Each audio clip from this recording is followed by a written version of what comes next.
దేశవ్యాప్తంగా ఆసుపత్రుల్లో intensive care unit, ICU లేదా క్రిటికల్ కేర్ యూనిట్, సీసీయూ సేవలపై సుప్రీంకోర్టు కీలక ఆదేశాలు జారీ చేసింది.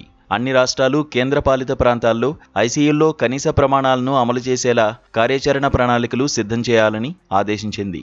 ఆ ప్రణాళిక ప్రాతిపదికగా అమలయ్యేలా ప్రస్తుత పరిస్థితులను దృష్టిలో ఉంచుకుని రూపొందించాలని సూచించింది.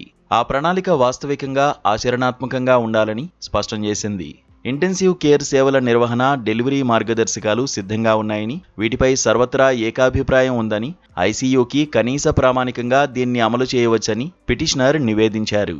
దీనిపై న్యాయమూర్తులు justice Ahsanuddin Amanullah, justice R మహాదేవన్లతో కూడిన ధర్మాసనం ఐసీయూ సేవల నిర్వహణ, అమలుకు సంబంధించి రూపొందించిన మార్గదర్శకాలు ఇప్పటికే విస్తృతంగా ఆమోదం పొందాయని పేర్కొంది.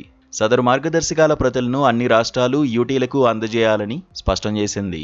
తక్షణ చర్యగా అన్ని రాష్ట్రాలు, కేంద్రపాలిత ప్రాంతాల ఆరోగ్య శాఖల అదనపు సీఎస్లు లేదా కార్యదర్శులు నిపుణులతో సమావేశం కావాలని, ఆయా మార్గదర్శకాల అమలుకు కార్యాచరణ రూపొందించాలని ఈ నెల 20న జారీ చేసిన ఉత్తర్వుల్లో తెలిపింది.